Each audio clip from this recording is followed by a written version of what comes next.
Isipin na nakatayo sa gilid ng malawak na karagatan, humahampas ang mga alon sa paligid mo, umiikot ang mga takot sa iyong isipan. Ngayon isipin ang paghinga ng malalim, pagpapaalam sa mga kabalisahan na iyon, at pagsulong ng may pananampalataya sa Diyos. Ganito ba ang nararamdaman mo ngayon? Isaalang-alang ang tanong ni Jesus sa Mateo 6:27. Nagtanong siya, sino sa inyo ang makapagdaragdag ng 1 oras sa kanyang buhay sa pamamagitan ng pag-aalala? I-pause at isipin ang tanong na ito. Imposible naman. Ngunit nasusumpungan mo pa rin ba ang iyong sarili na nakulong sa isang siklo ng pagkabalisa, nakahiga sa gabi, pinahihirapan ng kung ano-ano at marahil, na may mga hindi naabot na layunin sa nakaraang taon na nakatambak at ang mga layunin ng bagong taon ay nakatitig sa iyong harapan? Kung inilalarawan ka nito, na-click mo lang ang tamang video. Magkasama tayong maglakbay habang natututo kang kumawala sa pagkabalisa, kumawala sa mahigpit na pagkakahawak nito, at magtiwala sa Diyos para sa imposible. Ngunit bago tayo magpatuloy, mangyaring mag-subscribe sa channel na ito at i-click ang pindutan ng notification. Ang pag-aalala ay isang natural na tugon sa kawalan ng katiyakan, ngunit oras na para bumitaw kapag ito ay naging palagiang kasama at nagiging labis. Ang tanong ni Jesus sa naunang kasulatan ay isang makapangyarihang paalala ng kawalang kabuluhan ng pag-aalala at pagkabalisa. Maaari bang magdagdag ng 1 oras sa ating buhay ang pag-aalala? Hindi. Mababago ba nito ang takbo ng mga pangyayari? Hindi. Sa halip, nagdudulot ito ng malubhang panganib sa iyong mental at pisikal na kalusugan na humahantong sa pagkabalisa at depresyon, hindi pagkakatulog at pagkapagod. Pinapahina pa nito ang iyong immune system na nagiging madaling kapitan sa mga sakit at karamdaman. Hindi lang iyon, ang pag-aalala at pagkabalisa ay nakakasira sa iyong mga relasyon at nagpapababa sa iyong pagiging produktibo. Hindi lang yan. Kinasusuklaman ng Diyos ang pag-aalala dahil ito ay nagpapakita ng hindi paniniwala sa kanyang kapangyarihan at kapangyarihan. Ang tao ay hindi robot na walang sariling pag-isip. Isa sa mga pagkakaiba ng tao sa ibang hayop ay ang kanyang kakayahang mag-isip. Gayunpaman, mayroong isang lugar upang gumuhit ng linya, at ang pag-alam kung kailan iguguhit ang linya ay maaari lamang ma-maximize kapag naunawaan mo ang konsepto at mga senyales ng pagkabalisa. Kaya ano ang pagkabalisa? Ang pagkabalisa ay isang matinding, labis, at patuloy na pag-aalala at takot tungkol sa pang-araw-araw na sitwasyon. Ang pagkabalisa ay isang praktikal na pagpapahayag ng kawalan ng paniniwala na nagdudulot ng pagkagambala sa kung ano ang mahalaga sa buhay at nagreresulta sa mga maling prioridad. Dumarating ito kapag tayo ay tumalikod sa Diyos, inilipat ang mga pasanin ng buhay sa ating sarili, at ipinapalagay, kahit sa ating saloobin at kilos, na tayo lamang ang may pananagutan sa paghawak ng mga problema. Sa halip na kilalanin ang soberanya at kapangyarihan ng Diyos o hanapin muna ang kanyang kaharian at katuwiran. Si Jesus ay naglalakad sa dagat. Nakita siya ni Pedro at tinanong niya kung makakapunta siya. Si Jesus ay sumunod at si Pedro ay lumakad sa ibabaw ng tubig. Makinis ang galaw niya sa tubig hanggang sa makita niya ang alon ng dagat. Ang kanyang focus ay inanod palayo kay Jesus at hindi nagtagal, siya ay nagsimulang lumubog. Naiisip mo ba kung ano kaya ang magiging kalagayan ni Pedro kung hindi niya itinuon ang kanyang pagtuon kay Jesus? Sumigaw siya kay Jesus at inabot ni Jesus ang kanyang kamay upang iligtas siya. Hindi mahalaga ang galaw ng alon ng dagat. Ang mahalaga ay ang lokasyon ng iyong tingin. Ang dagat ay maihahalin tulad sa mga problema at issue sa buhay. Kung itinuon mo ang iyong tingin sa Panginoon, siguraduhin ang kaligtasan. Ngunit kung itinakda mo ang iyong tingin sa iyong sarili o sa mga problema, ang paglubog ay hindi maiiwasan. Kailangan mong malaman na hindi ka lumulubog sa hukay ng pagkabalisa sa isang araw. Ang mga palatandaan ay naroroon sa lahat ng panahon at maaaring hindi mo ito pinansin dahil sa kamangmangan. Ang isang bagay na dapat mong malaman ay ang pagkabalisa ay maaaring banayad o malakas. Ano man ang anyo nito, mas maaga mong matuklasan ito, mas magiging mabuti ito. Ngayon, isaalang-alang natin ang ilang senyales na matutuklasan mo sa sandaling magsimulang gumapang ang pagkabalisa sa iyong pintuan. Numero 1, isang pakiramdam ng kawalan ng katiyakan at pagkabalisa. Kapag nagsimula kang makaramdam ng pagkabalisa at bigla ang hindi sigurado tungkol sa ilang mga isyu sa iyong buhay na dati mong natitiyak, na ginagawa kang walang direksyon at nalilito, maaaring ito ay senyales na ikaw ay nababalisa. Ang pagkabalisa ay nagpapabilis sa iyo sa bawat lugar. Natagpuan mo ang iyong sarili na sinusubukang gumawa ng mga desisyon, ngunit hindi makakarating sa isang konklusyon. Ang issue ay maaaring hindi na ang mga opsyon ay masama, maaaring ikaw ay nababalisa tungkol sa posibleng kahihinatnan. Bilang 2, pagkawala ng sigasig at withdrawal syndrome. Ang pagkabalisa ay nagpapahirap na manatiling motivated o masigasig sa mga aktibidad na dati mong nasiyahan. Anumang oras na bigla kang hindi interesado sa mga aktibidad na minsang nasasabik sa iyo, ito ay senyales na ikaw ay labis na nag-aalala. Si Elijah ay isa sa mga pangunahing propeta ng lumang tipan, ang taong tumawag ng apoy sa humigit kumulang 400 propeta ni Baal, ang taong humarap sa mga hari at tumupok ng 2 pangkat ng mga hukbo sa apoy ayon sa gusto niya. Gayunman, sa utos ng isang babae, si Jezebel, ang asawa ng hari, siya ay umalis sa ilang, at nagsumamo pa nga siya sa Diyos na kunin ang kanyang buhay. Iyan ay isang malinaw na tanda ng pagkabalisa. Kung nakikita mo ang iyong sarili na nag-aatubili na pumasok sa trabaho, o wala ng motibasyon na dumalo sa mga social gathering o lumahok sa anumang aktibidad na dating mahalaga sa iyo, kailangan mong suriin ito. Maaaring ito ay isang pointer sa pagkabalisa. Bilang 3, karera ng mga saloobin. Nagising ka na ba na umiikot ang iyong ulo at tumitibok ang iyong puso, huminga ng mas mabilis kaysa sa karaniwang 72 beats bawat minuto? Nahihirapan ka bang tumuon sa isang gawain o pag-isip dahil sa patuloy na daldal? Mayroon ka bang mga hindi gustong mga kaisipan na patuloy na nakakaabala sa iyong pagtuon, at napakaraming tanong ang patuloy na pumapasok sa iyong isipan? Marahil ay maririnig mo pa ang iba't ibang boses sa iyong ulo na bumubulong ng negativity. Iyon ay nagpapakita na ikaw ay nababalisa. Ang mga pag-iisip sa karera ay maaaring isang pangkaraniwang sintomas ng pagkabalisa na nagpapahirap sa pag-focus, pagre-relax, at kahit sa pagtulog. Ang pakiramdam na ito ay hindi kakaiba sa iyo. Gayon din ang nadama ni Haring David nang siya ay ipagkanulo ng isang matalik na kaibigan, gaya ng makikita sa awit 55:2. Sinabi niya, dinggin mo ako at sagutin mo ako, binabagabag ako ng aking mga iniisip at ako'y naliligalig. Ligtas na sabihin na ang pag-iisip ng karera ay isa sa mga litmus test para sa pagkabalisa. Bilang 4, mababang pagpapahalaga sa sarili at pagdududa sa sarili. Nakatutuwang malaman na mayroong koneksyon sa pagitan ng mababang pagpapahalaga sa sarili at pagkabalisa. Kapag palagi kang nakakaramdam ng pagiging maliit sa iyong sariling mga mata, kapag hindi mo nakikita ang iyong sarili na nagiging o gumagawa ng isang bagay na mahusay, ito ay isang pointer na ikaw ay nababalisa.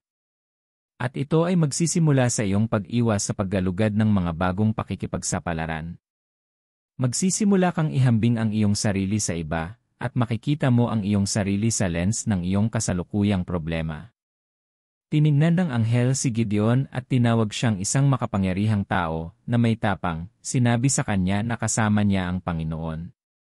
Iyon ay parang kakaiba sa kanya, at sinabi niya sa Hukom 6:13, ngunit Ginoo, sagot ni Gideon, kung ang Panginoon ay sumasa atin, bakit nangyari sa atin ang lahat ng ito? Nasaan ang lahat ng kanyang mga kababalaghan na sinabi sa atin ng ating mga ninuno ng kanilang sabihin? Hindi ba tayo iniahon ng Panginoon mula sa Ehipto? Ngunit ngayon ay pinabayaan tayo ng Panginoon at inilagay tayo sa kamay ng Midian. Kapag nakita mo ang iyong sarili na nag-aalinlangan kung ano ang magagawa ng Diyos para sa iyo dahil sa iyong kasalukuyang sitwasyon kung gayon, alamin na ang pagkabalisa ay dumating na at oras na upang putulin ito. Number 5. Kulang sa tulog. Gaya ng inaasahan, ang kakulangan sa tulog ay isa sa mga pangunahing indikasyon ng pagkabalisa. Sinasabi ng Biblia na binibigyan ng Diyos ang kanyang minamahal na pagtulog. Natural lang na pagkatapos ng maghapong trabaho, natutulog ka dahil ang gabi ay para sa pagtulog. Ngunit kapag natuklasan mo na hindi ka na makatulog sa gabi, o magising sa kaunting ingay nang hindi na-enjoy ang iyong pagtulog, o kapag nagising ka, palagi kang hindi nakakaramdam ng kaginhawahan at handang harapin ang mga aktibidad sa maghapon, iyon ay sintomas ng pagkabalisa. Naging balisa si Job dahil sa kanyang pinagdadaanan. Nawala na sa kanya ang lahat. Nanghihina ang kanyang kalusugan. Siya ay nasa matinding sakit at walang nakakaunawa sa kanya. Ang kanyang asawa ay hindi pinabayaan dahil pinayuhan siya nito na sumpein ang Diyos at mamatay. Isinasaalang-alang ang kalubhaan ng nangyari sa kanya, ang kanyang mga kaibigan ay hindi tumulong sa mga bagay-bagay. Dahil naniniwala sila na siya ay nagdurusa para sa kanyang mga kasalanan at na siya ay hindi kasing matuwid gaya ng dati niyang inaangkin. Ang lahat ng ito ay may malaking epekto sa kanya na nagdulot ng mga karamdaman sa pagtulog. Iginiit niya sa Job 7:4, kapag nakahiga ako, iniisip ko, gaano katagal bago ako bumangon. Lumalalim ang gabi at naghahagis ako hanggang madaling araw. Ito ba ang iyong kasalukuyang katotohanan? Alamin na nahuli ka sa web ng pagkabalisa at kailangan mong maging malaya. Numero 6, takot at pangamba. Ang takot ay simpleng tinukoy na ang ibig sabihin ay maling katibayan na lumalabas na totoo. Ang pagkabalisa ay maaaring maging dahilan upang madama mo ang mga banta o panganib na maaaring hindi makatotohanan. Maaari itong magpakita bilang labis na pag-aalala tungkol sa mga potensyal na panganib, banta, o mga resulta. Gumagana ba ang iyong mga imahinasyon na lumilikha ng mga pinakamasamang sitwasyon? Iniisip mo ba ang tungkol sa ano ang mangyayari kung may masamang nangyari sa akin? Natatakot ka bang pumunta sa ilang lugar o gumawa ng ilang bagay? Pagkatapos sa pangkalahatan, nagsisimula ka bang makaramdam ng kawalan ng kontrol? Ang mga ito ay nagpapahiwatig ng pagkabalisa. Ang pagkabalisa ay maaaring magsimulang matakot at tumakas sa mga taong nagmamahal sa iyo at makakatulong sa iyo. Nagsisimula kang makaramdam na hindi ka mahal ng iyong mga kaibigan at may masamang mangyayari sa iyo o sa sinumang minamahal. Ito ay maaaring sponsor ng kung ano ang nakita mo dati o narinig at ipagbawal ng Diyos, kung ano ang kinatatakutan mong mangyari sa iyo. Tulad ng ginawa ni Job sa kalaunan. Nakikita mo na ba ngayon kung bakit kailangan mong putulin ito kaagad? Numero 7, pagbabago sa gana. Kapag napansin mong nawalan ka ng gana, o kahit na tumaas ang gana, lalo na sa pagkain o mga gawi na nagbibigay sa iyo ng panandaliang kasiyahan tulad ng pakikipagtalik, maaaring ito ay isang pointer ng pagkabalisa. Sinabi ni Haring David na nakalimutan niyang kumain nang dumaan siya sa isang mahirap na panahon. Maaari itong maging masama kung hindi gagawin ang pangangalaga, kaya ang mga kinakailangang aksyon ay dapat gawin kaagad. Ngayong napag-usapan na natin kung ano ang kaakibat ng pagkabalisa, maglaan tayo ng ilang minuto upang isaalang-alang ang ilan sa mga epekto nito. Ang mga epekto ng pagkabalisa ay marami, at hindi natin lubos na mauubos ang mga epekto nito dahil ang pagkabalisa ay walang magandang maibibigay. Ang ginagawa lang nito ay sumisira, na nagiging sanhi ng kawalan ng timbang sa sistema ng katawan, isip, at maging sa kaluluwa ng isang tao. Sa video na ito, titingnan natin ang ilan sa mga kahihinatnan ng pagkabalisa para makita mo kung bakit kailangan mong bitawan ito sa lalong madaling panahon. Alam mo ba na ang pagkabalisa ay maaaring humantong sa social at behavioral dysfunction tulad ng addiction? Upang makayanan ang pagkabalisa, maaari mong makita ang iyong sarili na nagpapakasawa at nalululong sa paggamit ng droga o masturbasyon. Bawasan din ng pagkabalisa ang iyong pagiging produktibo at papatayin ang iyong hilig.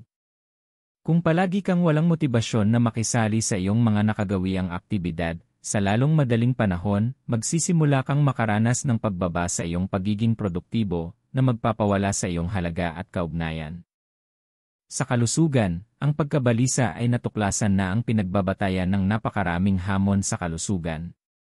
Ang pagkabalisa ay ang ugat ng ilang mga pisikal na hamon sa kalusugan tulad ng insomnia, na ang kawalan ng kakayahan sa pagtulog, mataas na presyon ng dugo, at kahit na stroke kung hindi sinusubaybayan.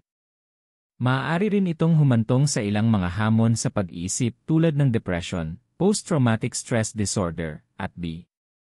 Ang pagkabalisa ay humahantong din sa stress, hormonal imbalances, at iba pa.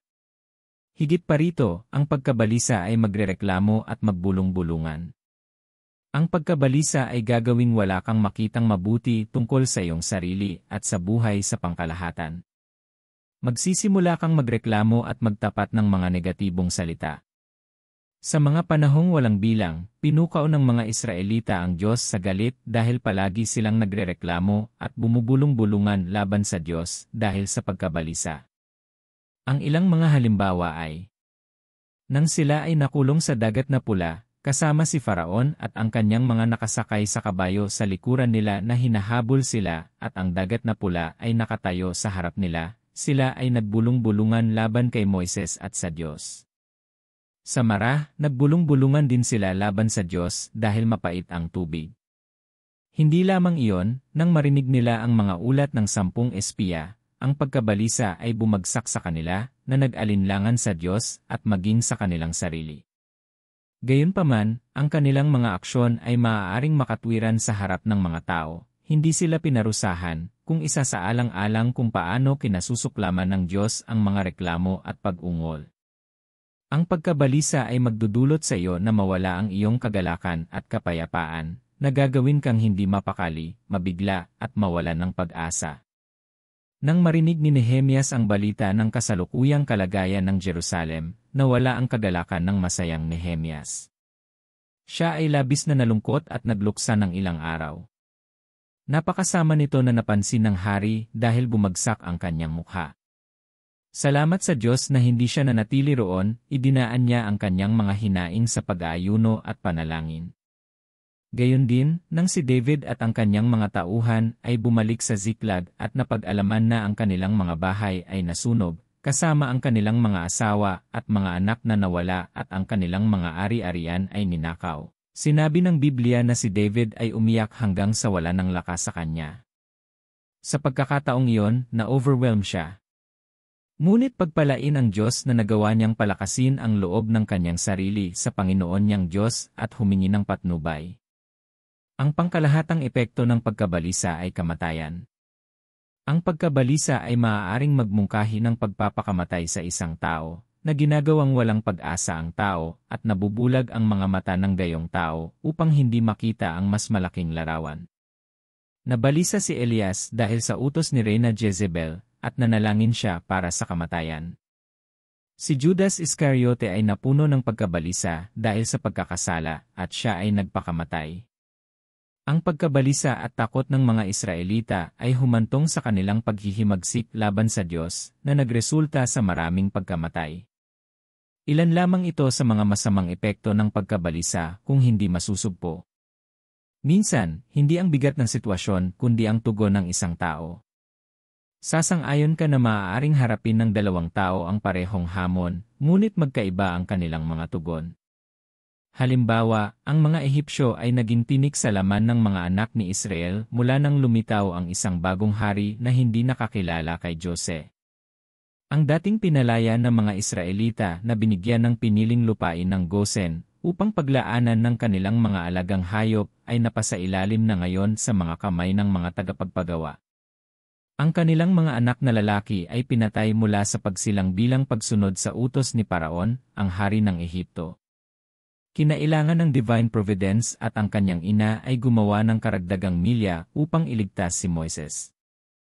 Ang kanilang pagsusumamo ay dumating sa Diyos, at siya ay nagpadala sa kanila ng isang tagapagligtas, si Moises. Sa pamamagitan ng daliri ng Diyos, sinalot niya ang mga Ehipsyo hanggang sa iniutos ni Paraon na palayain sila pagkatapos ng ika-10 salot. Habang naglalakbay sila, lumingon sila sa likuran at nakita nilang hinahabol sila ni Paraon at ng kanyang mga mangangabayo. Sa harap nila ay ang Great Red Sea, na ang dimensyon ay humigit kumulang 12,200 metro ang haba, 190 milya ang lapad, at umaabot hanggang 88,200 di ang lalim. Ipinapakita nito kung gaano kalaki at kalalim ang anyong tubig na ito, na ginagawang lubhang mahirap at halos imposible ang pagtawid dito.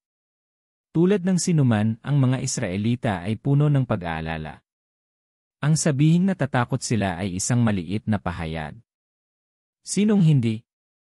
Nariyan si Moses na, nang makita ang kasalukuyang sitwasyon, alam na ang pag-aalala at mga himala ay hindi maaaring magkasabay at kailangan ng isang himala upang mailigtas sila. Kung hindi, mamamatay silang lahat sa loob ng ilog dahil malulunod sila sa dagat na pula o malupig sila ng mga Ehipsyo. Sila ay mamamatay pagkatapos ng lahat. Hindi ito isang pagkakataong handang kunin ni Moises. Bukod dito, ang mga Israelita ay nag-aalburuto na. Nagsimula silang magsalita ng masama laban kay Moises at hindi sila masisisi ng isa. Ngunit si Moises, bilang tugon, ay hinimok ang mga Israelita na huwag matakot at makikita nila ang pagliligtas ng Panginoon. Tiniyak niya sa kanila na ang mga Ehipsyo na nakikita nila ngayon ay hindi na nila makikita muli. Anong katapangan, baka may magsabi? Ito ay nagpapatunay ng lubos na pagtitiwala sa Diyos, kahit na sa isang nakakatakot at imposibleng sitwasyon. At alam mo kung ano? Isang himala na hindi pa nangyari at ginawa ang kasaysayan. Kailangan ng isang tao na may malalim na pagtitiwala sa Diyos at ang kapangyarihan ng kanyang mga kakayahan upang bigkasin ang gayong pangungusap. Nais mo bang ipakita ang gayong kakilakilabot na pananampalataya sa Diyos sa harap ng masasamang paghihirap, kahit na tila ang lahat ng impyerno ay nakawala? Pagkatapos ay isaalang-alang ang sumusunod. Isa, mag-ingat sa iyong mga salita. Ang pag-amin mo daw ay pag-aari mo. Nagbabala ang Diyos sa Isaias 8:12, huwag mong tawaging sabuatan ang lahat ng tinatawag ng mga taong ito na sabuatan, huwag mong katakutan ang kanilang kinatatakutan, at huwag mong katakutan. Ang pagkabalisa at pag-aalala ay may wika, habang ang pananampalataya at pagtitiwala ay mayroon ding wika. Sa mga salitang lumalabas sa iyong bibig, madali mong malalaman kung hindi ka sigurado sa mga sagot na iyong ipinagdarasal o sa Diyos na iyong pinaglilingkuran.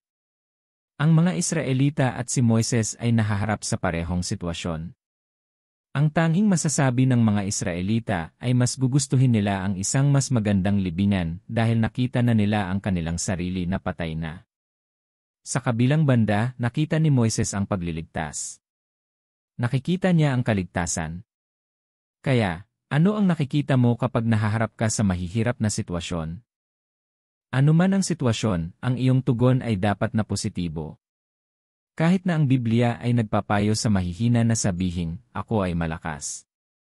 Ang anak ng babaeng Sunamita ay patay na. Nakita siya ni Eliseo at tinanong siya kung maayos ang lahat sa kanya.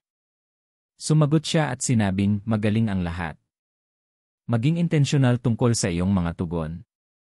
Ang iyong mga pagtatapat ay hindi dapat pabayaan ang iyong mga panalangin. Maling manalangin para sa isang tagumpay sa pananalapi, halimbawa, at aminin ang kahirapan.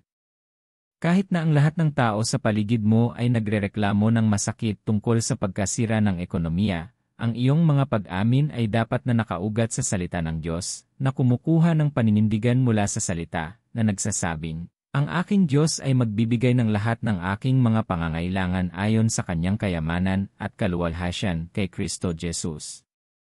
Kapag nakaramdam ka ng kahinaan at hindi motibasyon, sinasabi ng Biblia, magagawa ko ang lahat ng bagay sa pamamagitan ni Kristo na nagpapalakas sa akin. Maaari ka ring magpatuloy kapag ikaw ay may sakit at sabihin, sa pamamagitan ng kanyang mga latay ay gumaling ako. Baguhin ang iyong pananalita at panoorin ang pagbabago ng iyong buhay. Dinala ng Espiritu ng Panginoon si Propeta Ezekiel sa lambak ng mga tuyong buto. Ito ay isang maduming tanawin, isang walang pag-asa na sitwasyon. Ngunit inutusan siya ng Diyos na magpropesya sa mga tuyong buto. Ginawa niya iyon, at tulad ng alam mo na, ang mga buto na dating tuyo ay naging isang napakahusay na hukbo. Mahal na minamahal, inutusan kang manghula sa anumang kamatayan na kasalukuyang nararanasan mo sa anumang aspeto ng iyong buhay. Huwag dagdagan ang problema sa lupa sa pamamagitan ng pagsasabi ng negativity. Sa halip, tanggapin ang pananagutan at tawagin ang mga bagay na hindi parang totoo. Maging ang mundo, sabi ng Biblia, ay nabalangkas ng mga salita. Kaya i-frame ang mundong gusto mong makita at maranasan gamit ang mga salita ng Diyos sa iyong bibig. Habang ginagawa mo yon, magsisimula kang makaranas ng napakalaking pagbabago. 2. Bilangin ang iyong mga pagpapala. Minsan nakakalimutan natin kung gaano kabuti ang Diyos sa atin kapag dumaan tayo sa mga mahirap na panahon. Nalulula ka kapag nakatuon ka sa kung ano ang hindi gumagana at napapabayaan kung ano ang gumagana. Alamin ito, ang patotoo ng kahapon ay isang sandata para sa tagumpay ngayon. Napaharap si David sa napakahirap na gawain ng pagharap kay Goliath, na naging kakilakilabot sa mga Israelita sa loob ng 40 araw, hanggang sa harapin siya ni David noong ika-40 araw. Huwag kalimutan, si David ay isang batang pastol na walang paunang pagsasanay sa hukbo bilang isang sundalo, laban sa isang higanteng lumalaban mula pa noong siya ay bata. Ano kaya ang mas mahirap? Hulaan mo kung ano ang ginawa ni David. Ikinuwento niya ang kanyang mga huling tagumpay at patotoo. Naalala niya kung paano siya iniligtas ng Panginoon mula sa leon at oso. Sa tuwing makakatagpo siya ng isang taong gustong panghinaan ng loob, ikinuwento niya ang kabutihan ng Diyos bilang isang katiyakan, at sa gayon ay pinatahimik ang anumang negatibong boses. Ginagawa niya ito kahit nasa harapan ni Haring Saul at ni Goliath mismo. Nagbigay ito sa kanya ng kakaibang lakas ng loob, at kaya niyang talunin ang higanting 6 na siko ang taas. Sino ang higanting iyon na humahamon sa iyo sa loob ng maraming araw at taon? Gaano man katagal, bumangon at alalahanin ang mga pakinabang ng Diyos sa nakaraan at mahikayat na lumaban. Ikaw ay mananalo sa tulong ng Diyos. Kung nagawa na ito ng Diyos noon, magagawa niya itong muli at higit pa. Hindi nakapagtataka na palaging sinasabi ng salmista sa kanyang kaluluwa na huwag kalimutan ang mga pakinabang ng Diyos. Nagkakaroon ka ng lakas at lumalakas ang iyong pananampalataya kapag naaalala mo kung ano ang ginawa ng Diyos at kung paano siya dumaan sa mahihirap na oras para sa iyo. Ang pagdodokumento sa kanila sa isang journal ay ipinapayong kahit na para hindi mo sila makalimutan at masabi sa iyong mga anak. Ito ang iniutos ng Diyos sa mga Israelita na gawin. Ang ilang mga kapistahan ay iningatan bilang mga alaala, bilang mga patunay ng katapatan ng Diyos. Halimbawa, ang kapistahan ng Paskwa ay ginugunita ang paglaya ng Israel mula sa pagkaalipin sa Ehipto, nang ang anghel ng kamatayan ay dumaan sa kanilang mga tahanan at iniligtas ang kanilang mga panganay na anak, na pinatay ang mga panganay ng mga Ehipsyo, kapwa-tao at hayop. 3. Maniwala ka lang. Si Jairus, isa sa mga pinuno ng sinagoga, ay lumapit kay Jesus at nakiusap sa kanya na sundan siya sa kanyang bahay dahil ang kanyang anak na babae ay may sakit. Sumang-ayon si Jesus at sumunod sa kanya, ngunit habang papunta, nagkaroon siya ng mga dahilan upang huminto dahil sa kaso ng babaeng inaagasan ng dugo, na kahit papaano ay naantala ang kanyang paglalakbay. Habang tinatalakay pa rin ang mga isyu ng babaeng may isyu ng dugo, dumating ang ilang lalaki na may balita tungkol sa pagkamatay ng anak ni Jairo. Parang lumala ang sitwasyon mula sa kawali hanggang sa apoy. Naiisip mo ba kung gaano katakot si Jairus? Makakakuha tayo ng clue mula sa tugon ni Jesus, maniwala ka lang. Sa pag-uwi, ang mga whaler ay humahagulgol na. Nagkaroon na ng kaguluhan. Sa katagalan, binuhay ni Jesus ang anak ni Jairo mula sa mga patay, at ang tila imposibleng sitwasyon ay naging posible. Ang isa pang senaryo upang higit pang patibayin ang iyong pananampalataya ay ang kay Lazaro, ang kaibigan ni Jesus na may sakit. Ipinatawag ng kanyang mga kapatid na babae si Jesus, ngunit naantala si Jesus. Pagkaraan ng ilang sandali, namatay si Lazarus at hindi pa rin pumunta si Jesus. Pagkaraan ng 4 na araw, nagpasya si Jesus na sumama sa kanyang mga alagad. Pagdating niya doon, sinalubong siya ni Marta at sinabi sa kanya kung dumating si Jesus ng mas maaga, hindi sana namatay si Lazarus. Dumating si Mary at inulit ang parehong Pagkatapos, si Jesus na nahabag ay pumunta sa libingan at iniutos na igulong ang bato. Tutol si Martha, sinabi ang halata na mayroon ng masamang amoy. Tingnan ang tugon ni Jesus sa Juan 11:40. Pagkatapos ay sinabi ni Jesus, "Hindi ba sinabi ko sa iyo na kung ikaw ay maniniwala, makikita mo ang kaluwalhatian ng Diyos?" Ito ay higit na nagpapaliwanag sa lakas ng paniniwala kay Jesus. Kapag tila lumalala ang iyong sitwasyon, maniwala ka. Kapag ang iyong negosyo ay namamatay, maniwala. Kapag ang iyong kalusugan ay humihina, maniwala sa Diyos na baguhin ang sitwasyon at ibigay sa iyo ang iyong ninanais na himala. 4. Manalangin. Ang panalangin ay ang pagsali sa Diyos sa mga gawain ng isang tao. Hinihikayat tayo ng Biblia na huwag mabalisa sa anumang bagay, ngunit sa lahat ng bagay, sa pamamagitan ng panalangin at pagsusumamo, na may pasasalamat, dapat nating iharap ang ating mga kahilingan sa Diyos. Sinabi sa atin ni Apostol Pablo na manalangin tungkol sa anumang bagay at lahat ng bagay, magpasalamat sa Diyos para sa Kanyang ginawa, at manalangin para sa anumang nais nating gawin niya para sa atin. Binigyan tayo ni Jesus ng isang blangkong tseke para humingi ng anuman sa Kanyang pangalan, na nagbibigay sa atin ng katiyakan na ibibigay sa atin ng Kanyang Ama. Sinabi niya na dapat tayong magtanong, at ang ating kagalakan ay magiging ganap.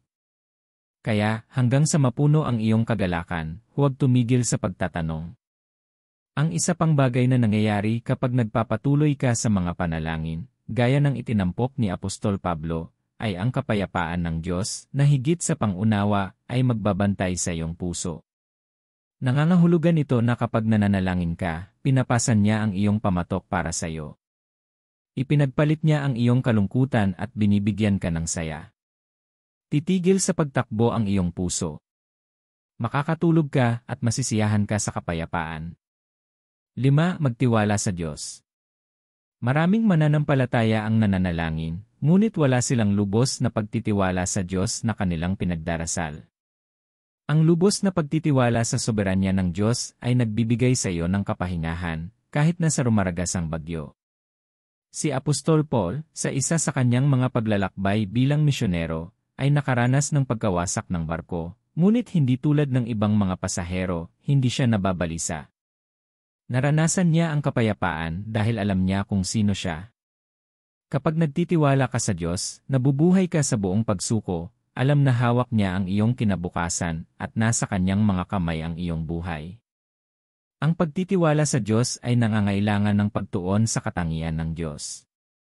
Si David ay isang tao na dumaan sa iba't ibang tagumpay at kabiguan, ngunit isang bagay na nagpapanatili sa kanya na gumagalaw ay ang pagkilala niya sa matatag na katangian ng Diyos. Sinabi niya sa mga awit 105, sapagkat ang Panginoon ay mabuti at ang kanyang pag-ibig ay magpakailanman, ang kanyang katapatan ay nananatili sa lahat ng salinlahi. Kapag alam mo na anuman ang mangyari, mabuti pa rin ang Panginoon, malalaman mo na ang lahat ng bagay ay nagtutulungan para sa iyong ikabubuti, at ito ay kapahingahan. Maaari kang magpahinga na alam mong mayroon kang isang hindi nagbabagong Diyos, kahit na sa isang nagbabagong mundo. Maaaring iwan ka ng mga kaibigan at pamilya dahil sa iyong mga hamon, ngunit ang mabuting balita ay nangako ang Diyos na hindi ka niya iiwan o pababayaan. Ang mga pangako ng Diyos sa iyong buhay ay at amen. Makatitiyak ka sa Kanyang palaging nakaaliw na presensya, at sa Kanyang kakayahang iligtas ka sa lahat ng kasamaan, dahil sinasabi ng kasulatan na mayroong dalawang bagay na hindi nababago na imposibleng magsinungaling ang Diyos. Hindi mo kailangang mag-alala tungkol sa kung ano ang iyong kakainin o isusuot. Masasabing ang ekonomiya ay nakararanas ng makabuluhang pandaigdigang hamon, at tao ang dapat mag-alala. Ngunit ang katotohanan ay nananatili na kung mabibihisan ng Diyos ang mga liryo sa parang at mananatiling maganda ang mga ito, at kung mapakain ng Diyos ang mga ibon sa himpapawid at ang mga isda sa dagat, mas mahalaga ka sa Kanya kaysa sa lahat ng mga nilalang na ito. Tumingala sa Diyos. Iwanan ang pagkabalisa at magtiwala sa Diyos na gagawin ang imposible sa iyong buhay. Alam na lubos na maaaring may mga imposible sa tao, ngunit sa Diyos, lahat ng bagay ay posible. Kung ang Diyos ang iyong Ama, ihagis mo sa Kanya ang lahat ng iyong alalahanin. Siya ay isang responsableng ama na alam ang kanyang pananagutan at nagmamalasakit sa iyo dahil ikaw ang apple ng kanyang mata. Ang paninindigan ng Diyos sa pagkabalisa ay naging malinaw. Kinamumuhian ito ng Diyos at binalaan niya tayo laban dito. Alam ko na ngayon ay mas alam mo na at magiging intensyonal mo ang tungkol sa pagpapaalam sa pagkabalisa. Sa halip na lumubog at malubog sa pagkabalisa, ikaw ay babangon at dadalhin ang iyong mga alalahanin sa Diyos sa mga panalangin, buong pagtitiwala sa Kanya na gagawin ang imposible sa iyong buhay, dahil ang iyong buhay ay nasa Kanyang mga kamay, at maging ang mismong mga buhok ng iyong ulo ay binibilang. Hindi mo ba naisip na kailangan mong humingi ng awa sa Kanya para sa mga panahong sinubukan mong ayusin ang mga bagay sa iyong sarili at napabayaan ang Kanyang tulong? Dapat mo ring malaman na kailangan mo ang banal na espiritu upang gabayan ka, dahil hindi ka magiging malaya sa pamamagitan ng iyong lakas. Mangyaring maglaan ng ilang sandali upang ipagdasal ang mga panalangin ito ng may pananampalataya. Mahal na Panginoon, salamat sa iyong matatag na pag-ibig. Salamat sa iyong katapatan at walang hanggang presensya, dahil nangako ka na hinding-hindi mo ako iiwan o pababayaan. Salamat dahil ang iyong mga salita ay at amen. Kayo ang naging tulong ko sa loob ng mahabang panahon. Iningatan mo ako mula nang ako ay isinilang, maging hanggang ngayon, at nangako ka na dadalhin mo ako hanggang sa pagtanda at uban. Salamat sa mga biyayang aking tinamasa, para sa mga nakikita at hindi nakikitang mga laban na iyong ipinaglaban para sa akin, para sa tagumpay na aking natamo sa pamamagitan ng iyong dugo.